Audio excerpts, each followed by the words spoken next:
தாராபுரம் அருகே கோவை செழியன் 26வது ஆண்டு நினைவு நாள் அனுசரிப்பு. நினைவிடத்தில் மாலை அணிவித்து மரியாதை. தாராபுரம், மார்ச் 14. திருப்பூர் மாவட்டம் தாராபுரம் காங்கேயம் அருகே குங்காறுபாளையத்தில் கொங்கு வேளாளர் கவுண்டர்கள் பேரவையின் நிறுவனர் கோவை செழியனின் 26வது ஆண்டு நினைவு நாள் சனிக்கிழமை மாலை அனுசரிக்கப்பட்டது.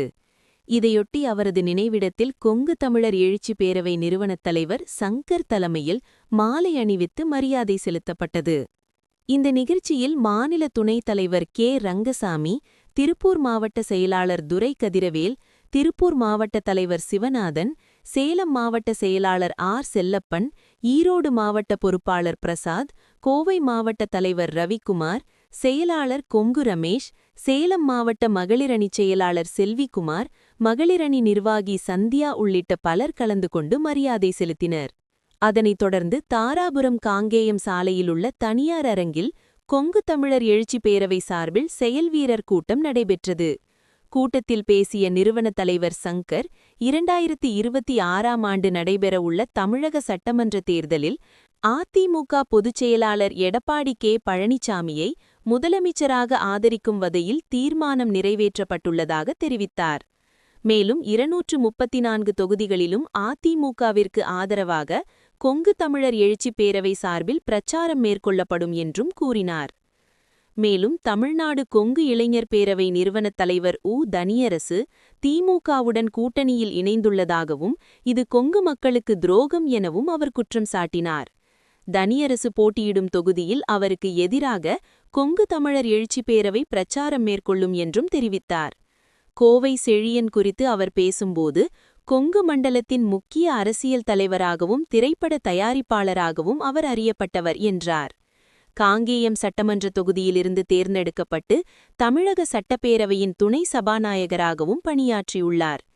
திராவிட இயக்கத்தில் தீவிரமாக செயல்பட்ட அவர் எம்ஜிஆர் கழகம் என்ற கட்சியைத் தொடங்கி பின்னர் அதிமுகவில் முக்கிய பங்காற்றினார். மேலும் பல வெற்றி திரைப்படங்களை தயாரித்த அவர் இசையமைப்பாளர் இளையராஜாவை திரையுலகிற்கு அறிமுகப்படுத்திய பெருமையும் பெற்றவர். கொங்கு வேளாளர் சங்கங்களின் கூட்டமைப்பை உருவாக்கி சமூக முன்னேற்றத்திற்காக உழைத்தவர் என்றும் அவரது வழியில் கொங்கு தமிழர் எழுச்சி பேரவை செயல்பட்டு சமூக கட்டமைப்பை வலுப்படுத்தும் என்றும் சங்கர் தெரிவித்தார். பேட்டி: திரு. கொங்கு சங்கர், தமிழ்நாடு கொங்கு தமிழர் எழுச்சி பேரவை நிறுவனத் தலைவர்.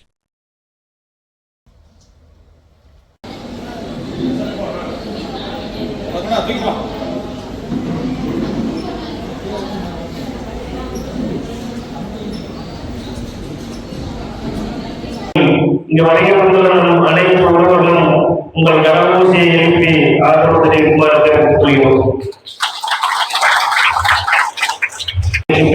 அனைத்து மாவட்ட நிர்வாகிகளும் கலந்து கொண்டு சிறப்பித்துள்ளனர்.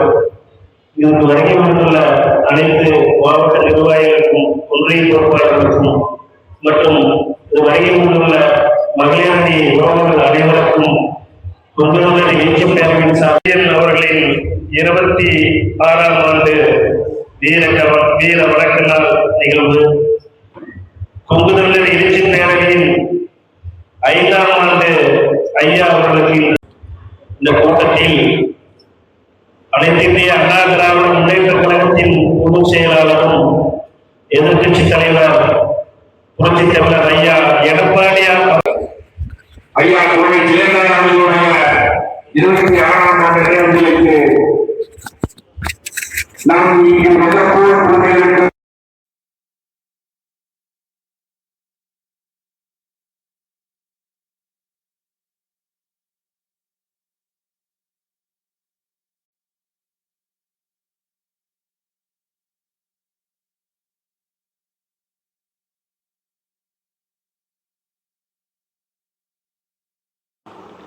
இன்று கொங்கு தமிழர் எழுச்சி பேரவையின் நிர்வாகிகள் ஆலோசனை கூட்டம் நடைபெற்றுக் கொண்டிருக்கிறது. இந்த கூட்டத்தில் அனைத்திந்திய அண்ணா திராவிட முன்னேற்ற கழகத்தின் பொதுச் செயலாளர் புரட்சி தமிழர் ஐயா எடப்பாடியார் அவர்களை மீண்டும் தமிழ்நாட்டின் முதலமைச்சராக அரியணையில் அமர கொங்கு தமிழர் எழுச்சி பேரவையின் அனைத்து மாவட்ட நிர்வாகிகளும் பட்டி தொட்டியெல்லாம் அனைத்திந்திய அண்ணா திராவிட முன்னேற்ற கழகத்தின் வேட்பாளர்களுக்கும் மற்றும் அதன் கூட்டணி கட்சி வேட்பாளர்களுக்கும் தேர்தல் பணி செய்து வெற்றி பெற செய்ய வேண்டும் என இந்த கூட்டத்தில் தீர்மானம் நிறைவேற்றப்பட்டுள்ளது. இன்று கொங்கு மண்டலம் கொலைகாரர்களின் கூடாரமாக மாறி வருகிறது. கொங்கு மண்டலம் குடிகாரர்களின் கூடாரமாக மாறி வருகிறது. கஞ்சா மற்றும் மது விற்பனையினால் பள்ளி மாணவர்கள் மற்றும் கல்லூரி மாணவர்களின் வாழ்க்கை சீரழிந்து கொண்டிருக்கிறது. கொங்கு மண்டலம் விபச்சார மையங்களின் கூடாரமாகவும் மாறி வருகிறது. கஞ்சா மற்றும் மது விற்போரின் கூடாரமாகவும் மாறி வருகிறது. பெண்கள் இன்று தனியாக நடமாட முடியாத சூழல் உருவாகி வருகிறது.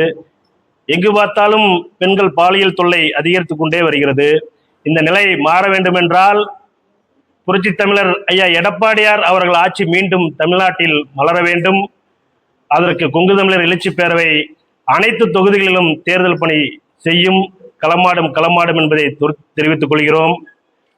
கொங்கு மக்களின் நலனுக்கு தொடர்ந்து எதிராக செயல்படும் திராவிட முன்னேற்ற கூட்டணியில் அங்கம் வகிக்கும் கொங்குநாடு மக்கள் தேசிய கட்சி ஆர் ஈஸ்வரன் மற்றும் கொங்கு பேரவை திரு தனியரசு போன்றவர்கள் இந்த தேர்தலோடு கொங்கு மக்கள் அவர்களை புறந்தள்ளி விடுவார்கள் என்பதை தெரிவித்துக் கொண்டு, தமிழ்நாட்டின் முதலமைச்சராக எடப்பாடியார் அவர்கள் அரியணையில் அமர வேண்டும் என்பதற்காக கொங்கு தமிழர் எழுச்சி பேரவை களமாடும் என்பதை தெரிவித்துக் கொள்கிறோம். நன்றி, வணக்கம்.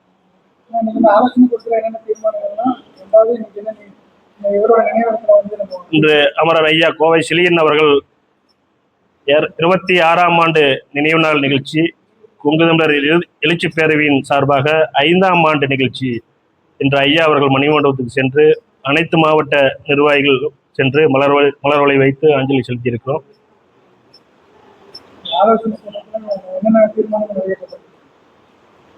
இந்த ஆலோசனை கூட்டத்தில் மெயின் தீர்மானமே அனைத்து இந்திய அண்ணா திராவிட முன்னேற்ற கழகத்தின் வேட்பாளர்களுக்கும் அதன் கூட்டணி கட்சி வேட்பாளர்களுக்கும் அனைத்து தொகுதிகளிலும் அனைத்து மாவட்ட நிர்வாகிகளும் தேர்தல் பணி செய்ய வேண்டும் என தீர்மானம் நிறைவேற்றப்பட்டுள்ளது.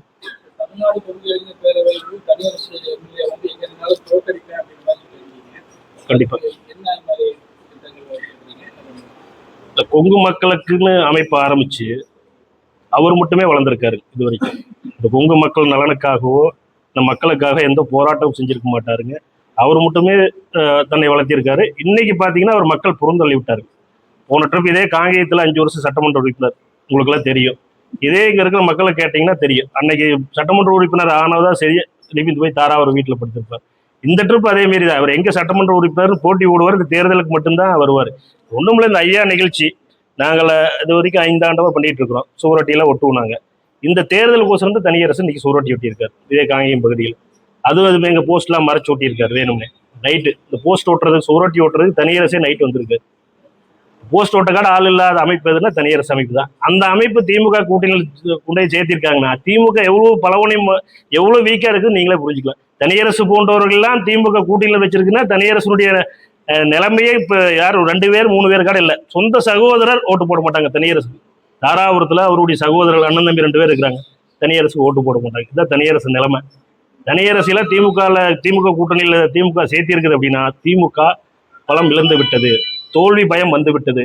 எடப்பாடியாரை கண்டு திமுக பயம் வந்தது காரணம் சின்ன சின்ன சாதி பேரை சொல்லி சின்ன சின்ன அமைப்புகள்லாம் கூட்டு சீட்டு கொடுக்குறேன்னு சொல்லி இன்னைக்கு திமுக இந்த நிலைமை தான் திமுக போயிட்டு இருக்கு.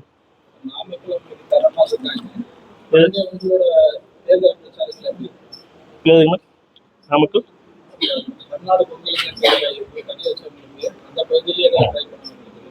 எந்த பகுதியிலையும் அவர் வலுவா இல்லைங்க. போன இதே பரமத்தியூர் 2011 இருந்தாரு. அங்கேயும் எந்த மக்களுக்கு எதுவும் செய்யல. இன்னைக்கு ஒட்டுமொத்த கொங்கு வேளாளர் சமூகமே தனியரசுக்கு எதிராக இருக்கு. இதான் உண்மை. நீங்க மொத்தமா ஒரு அமைப்புல 100 பேர் உங்களால் காட்ட முடியாது.